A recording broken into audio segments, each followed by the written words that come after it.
Hey, y'all. I'm Bud Elliott, and this is Cover 3 College Football Summer School. We've done our research on the teams, and now we're bringing on the top team experts from the 24/7 Sports Network to help us fill in the blanks. Please follow us on Twitter at Cover 3 Podcast. That's Cover 3 Podcast. And leave us a 5-star review on Apple and Spotify. All right. Class is in session. Hey, guys. I'm Bud Elliott, and welcome back into the Cover 3 College Ball Podcast. This is our summer school edition, and today we're going to talk a little LSU, a school near and dear to my heart. Obviously, my wife went there and, go to probably at least one LSU game a year. To help us do this, we're going to go 24/7's Matt Brune. Matt, what's going on, dude? Hey, man, doing well. I didn't know your wife went to LSU, but that's good information there. She did. And so, like, anytime we go to crawfish boil or barbecue, it's, hey, what are you thinking? Like, I got to text Matt, got to text Shay, and see what the details are. They need to get a subscription to Go 24/7 and check it out for that great VIP content you guys put over there and the Go 24/7 podcast. Yeah, I mean, this is, as you know, this was my first year here, so it was a big adjustment experience going from North Texas to LSU, but it's been awesome first year, so I've enjoyed it. That is drinking out of a fire hose for sure. So yes. Brian Kelly comes in to replace Ed Orgeron, and just a really proven, solid head coach. We were looking around, Tom Fernelli and myself, on Cover 3 that one night. I think Chip might have been on there too. What about Brian Kelly? Like, if the AD at LSU wants to go big game hunting, that's kind of one of the names remaining if they're not going to get Jimbo, and they damn sure did. I didn't really call it. I was just kind of throwing it out there, like, hey, what about him? Yeah. And what's been the reaction to LSU fans now that the whole dancing and family thing has calmed down a little bit? I mean, even during that time, they didn't throw him in the fire because of it. It's kind of like it became that whole thing that you heard on, every single podcast.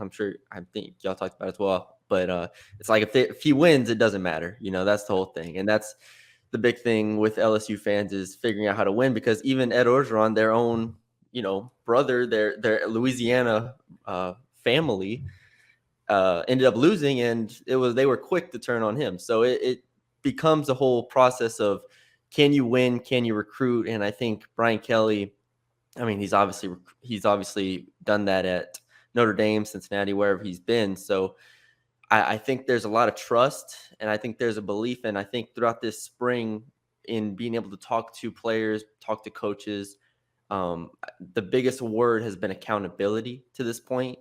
And that's kind of been the biggest difference from players, is what they've said, at least, is this. I mean, Brian Kelly and this coaching staff will hold you accountable at all times in everything you do. And so that's kind of been the adjustment so far.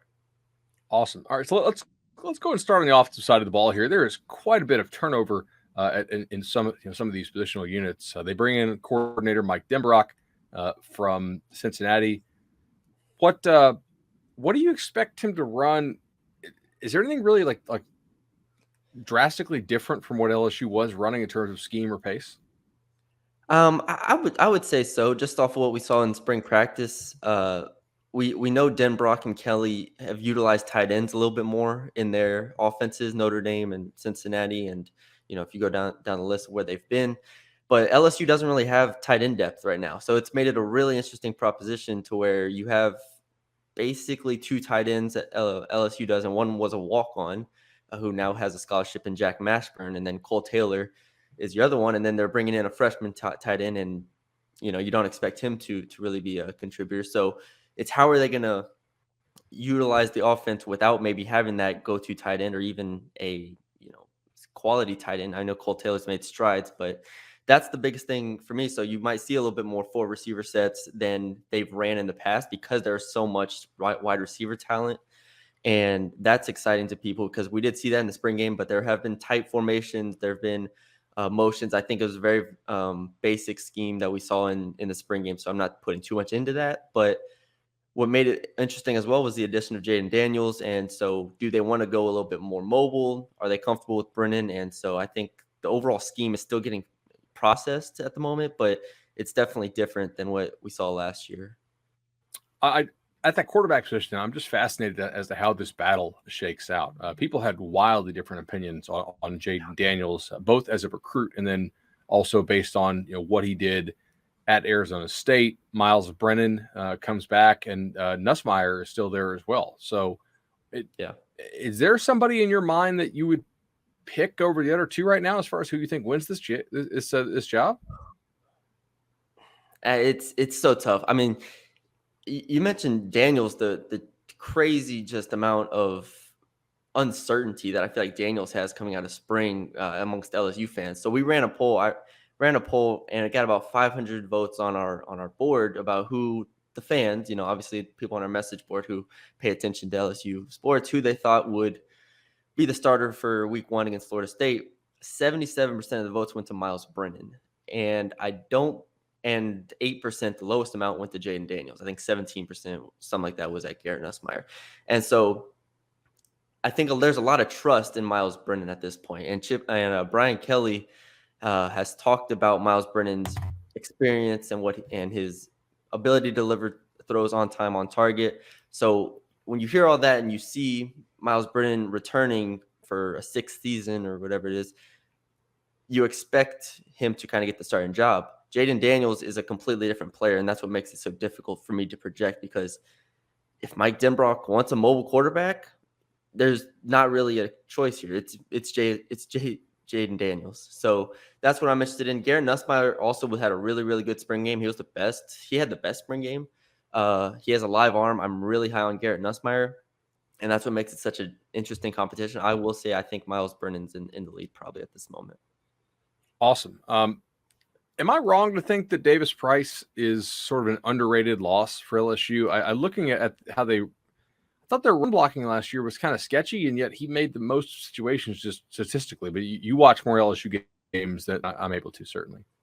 Oh, no, it was definitely sketchy early in the year. I mean, the first half of the year, it was awful. They couldn't figure out their RPO scheme. They couldn't figure out run blocking. That was like the talk of every single week was, how are you going to figure out the run schemes? And they just really couldn't until maybe the second half of the year. I'd say that Alabama game and the game before the Alabama game, I'm not remembering. Oh, well, the Florida game that I have right there on the newspaper. The Florida game where Ty Davis Price ran for like 300 yards.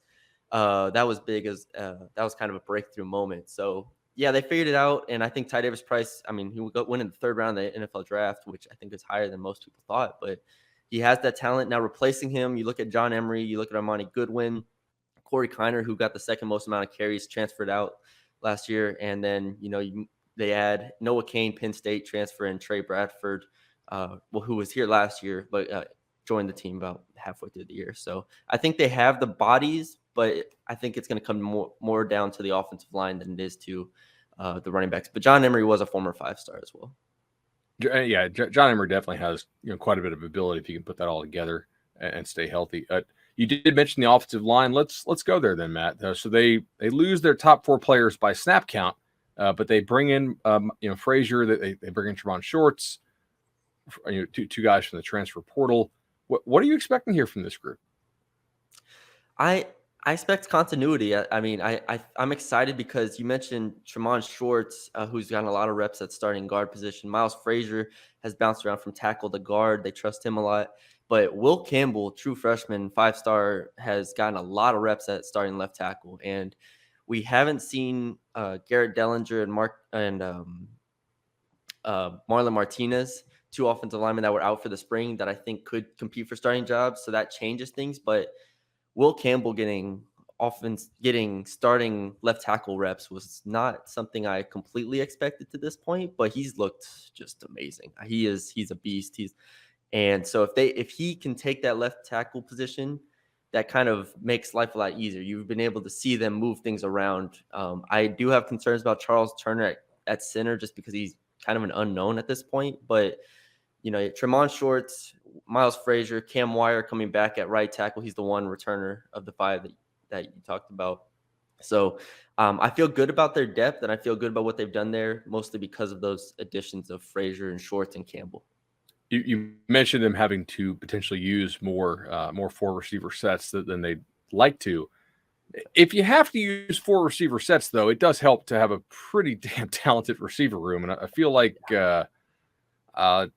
obviously I'm a recruiting guy. I'm going down this list. There's a lot of names that recruiting people are going to recognize here. And almost everybody of consequence is back for this group. Yeah, the obviously Keishon Butte is the biggest name here, and if you get him and you get him clicking, you get him for a full season, that changes just everything about this offense. So you start with him. Malik Neighbors has been one of my favorite receivers to watch out of spring camp. He catches everything. He has great catch radius, and he makes plays. And then Jack Besh is kind of the other slot you expect to get a ton of snaps, a ton of catches. He had plenty of big plays last year. Brian Thomas, Kyron Lacey, transfer from UL, Chris Hilton, Dre Jenkins. And so you put that all together. It's a really exciting wide receiver room. I mentioned the tight end room not being as exciting, but the receiver room is going to make up for that, at least from a receiving standpoint, in bunches. Let's go ahead and go to the other side of the ball. They did hire Matt House, the coordinator, right? Mm-hmm. For DC? Yep, Matt House. I thought that was a really pretty inspired hire. I think I'm just personally a little bit higher on him than I am on Denbrock. Not to say Denbrock can't or won't do a good job. Obviously, Cincinnati just went to the playoff. So, Up front, though, one of the main issues LSU had to fix, in my opinion, was their run defense. Last year, at times, they just were getting gashed on it. I thought that was sort of a continuation, surprisingly so, from 2020, but it's hard to take a whole lot from a 2020 COVID year. For sure. They lose Neil Farrell and Glenn Logan, correct? Both those guys are gone. Farrell went in the third round, and Logan signed an undrafted free agent. But I feel like there's some talent here. I mean, Jaquelin Roy is not bad, and Mason Smith, obviously, if he takes a leap in year 2, is there a chance they don't downgrade here, or maybe even upgrade? I think they're going to be really good. Like, the defensive line is going to be the defensive line and receiver are going to be the best 2 units on this team. The defensive line, Ollie Gay was going to be an NFL draft pick before he got injured halfway through the year. And I think Jaquelin Roy is going to be drafted round. I mean, I've seen a lot of mocks with him round 1, and I would probably say round 2 or 3 to be safe. But I mean, if Jaquelin Roy ends up playing to that potential, that's huge. Mason Smith, in my opinion, is the most exciting player on this team. He was a former 5-star. He's an absolute monster on the defensive line. And then BJ Ojulari is in a lot of mock drafts in first round next year as well. So you put that together, this is by far, to me, the most exciting unit on the team. This 4 group, and you could argue it's a 4-2-5 or a 3-3-5, however you want to, or say whatever you want to say it is. BJ Ojulari at kind of a jack position, kind of like Josh Allen played at Kentucky. And that's really exciting to me because I think BJ Ojulari has that versatility and also is just a tremendous pass rusher. I'm not saying he's going to be Josh Allen from Kentucky, but he can definitely play that role to a degree. And I think that's what Matt House kind of brings. So the defensive line is something I'm excited to see.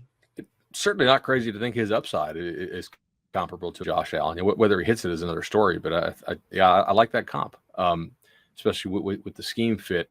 Mm-hmm. Linebacker should be very good, I would think. Almost everybody's back. Yeah. Well, they besides Damone Clark, right. Yeah, they bring everybody back. But Micah Baskerville was the other starter last year. He's been kind of in and out of the doghouse, I guess. He didn't get a ton of reps during the spring, so we're not really sure where he is at the moment. The 2 linebackers that have been getting the most reps in, like I said, if you want to call it a 4-2-5, 3-3-5, the 2 inside linebackers might have been Mike Jones, a transfer from Clemson 2 years or before last year. Last year he seldomly played, then played outside linebacker a bit when they went to a scheme change.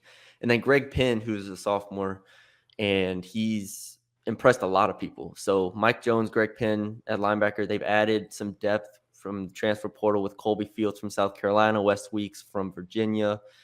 Harold Perkins, depends where they want to play him, but the 5-star linebacker that they got, he's going to step on campus, and I expect him to get snaps as a freshman. So, you add all that together, and then Baskerville's still there, like I said.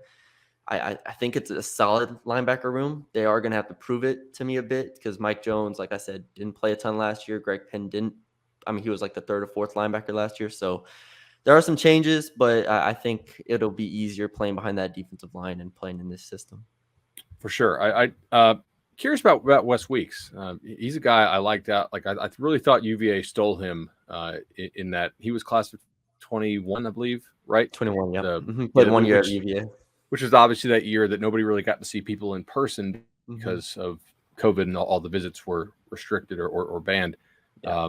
Unless you're Arizona State, then they were just wide open. But so oops. Is he somebody they're high on? I mean, I know they took him in the portal, so there's got to be some level of being high on him. But is he working out already? Yeah, no, he's been the second team linebacker pretty much the entire time. He's huge, and I saw that on film when I went and watched UVA. I mean, he's 6'3", strong. So I expect him to get some snaps in that linebacker room. Again, trying to discern, trying to figure out who the linebackers are behind Penn and Jones. I think at the moment it's iffy because of Baskerville and Perkins and kind of unknowns in that regard. But I mean, I think Wes Weeks will get snaps in that second team linebacker. Awesome. So they did lose 4 out of 5 guys in the secondary who played 400 plus snaps last year, and that's not even including Stingley. But they bring in 4 transfers. I don't know, man. This is why we do this show. I'm deferring to you. I do not know what to make of this unit. Like, I think I like it given the experience of the transfers and who they got, but I don't know if I do. What should I like this unit? Or on paper, okay. We should love it. On paper, it's great. Jarrick Bernard Converse, all Big 12 first team on one of the best defenses in the country. Mekhi Garner, UL first team or all Sun Belt team. He's looked really good in spring. Then you got the Arkansas guys, Joe Fuchsia and Greg Brooks, part of that Arkansas resurgence. They've been starters throughout spring, and Jay Ward coming back from last year, the one returner.